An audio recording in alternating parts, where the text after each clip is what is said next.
Nu funkar. I'm just going to try to do a really quick summary of what I'm building, I guess. I just have a very few pictures, and it's just an introduction how this whole program or how this little vehicle came about. This is just a conceptual drawing that I've had for about 4 years now. I started, go ahead, next. So I was a Vala chef for the Canadian team for 11 years and then the Czech team in Skidskytte for, so 15 years I was on the World Cup. And in 2016 I stopped with the Canadian team, and this whole truck, it's a big 7-liter diesel truck and a car race trailer I built for the Canadian team where we waxed their skis. And when I stopped working for Canada, I sold the truck, and for the money for the truck, I met you on about that time, and I bought the crashed Tesla in New York, and also for that money I was able to get my solar system. So I thought it was a good going a little bit greener. Next. And first idea was basically just to convert a Beetle and make it into an electric car. So we live in Lillhärdal, and Anna-Karin works in Sveg. So basically it was just to drive back and forth. But when I went to pick up my kids at school, well, that's sort of what ended up happening. Not much space in that car. And so we've always loved, next. We've always loved the Amazon and thought it's a very classic car. So a very fine gentleman up in Krökom, Bengt, he donated his family car that he got in the 80s to this project, which so we brought it home, and my daughter and we drove to get an ice cream and then parked it in front of the garage for its last time driven on gas. Next. And then I also, that year, I went to USA because in 2016 it was quite hard to get crashed Teslas or any kind of Teslas. So I went to New York and I bought a 85D Model S and brought it home. Next. And then what I was going to do is I was going to take all those parts from that car and put it into the Amazon. And because I have fixed a few Porsches before that, I'd take a crash car and fix them and drive them. So I really like the suspension system in the Porsches, so I actually welded on a whole Porsche system into the bottom of the Amazon already. Next. And I very soon and quickly realized that this is probably going to be difficult, and I should learn about the electric car a little bit more. So I bought another crashed car from from Luxembourg. And I also realized that this project is going to take me a little longer than about 3-4 months to fix. So what I did is I bought another one, and here's parts. But I bought another car so that I could learn about the electric car. So I took that red Tesla, it was a European car already, and I fixed it. And that became the family car. And that kind of tied over the family. They wouldn't have to wait on this TeZon project to come about. And I also met up with Tom Grönvold in Norway, and he has helped me a ton with parts for the car. And next, that's okay. I missed some slides, but anyway, you can go back to one slide.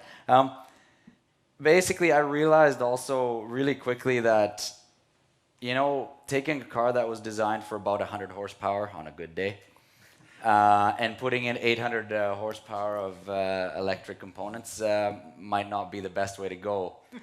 And we also, there was a slide before that somewhere, but we also went out and I fixed the crashed Tesla from New York. I have to test all the systems.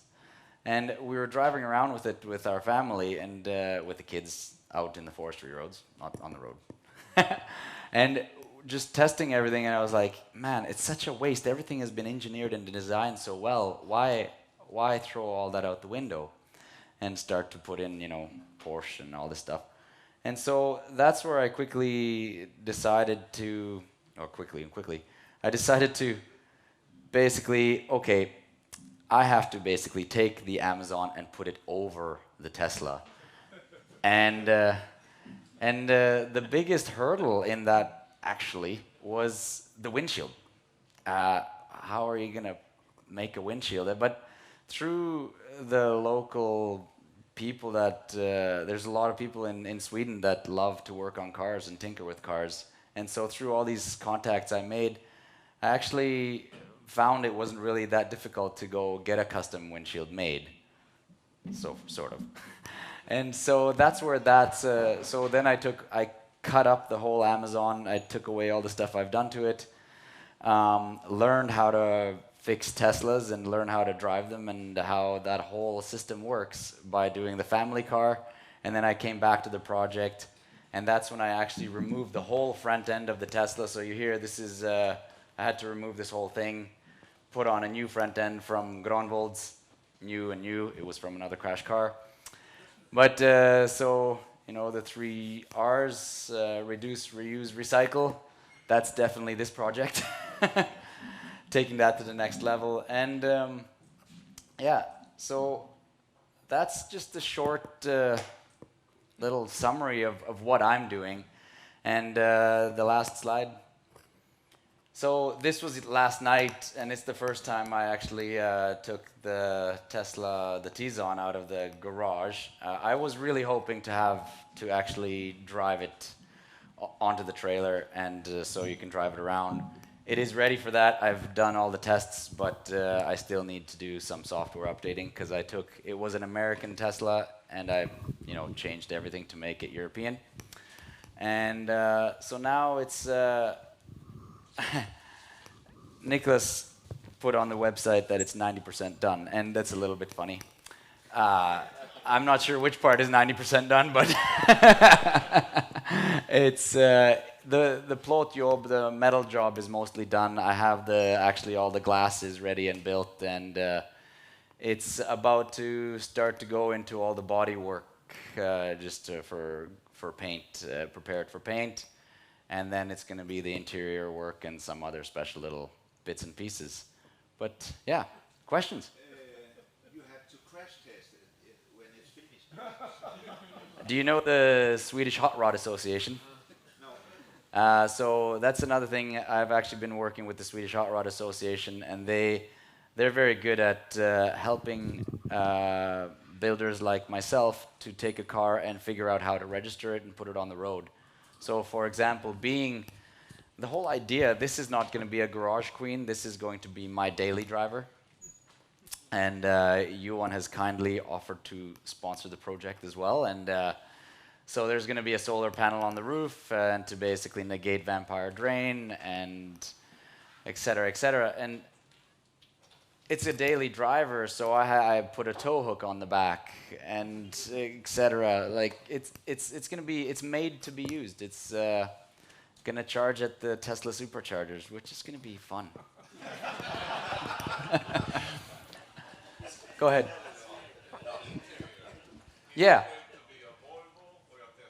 Yeah. So this is the part that people have a very difficult time wrapping their head around. This is a Tesla Model S.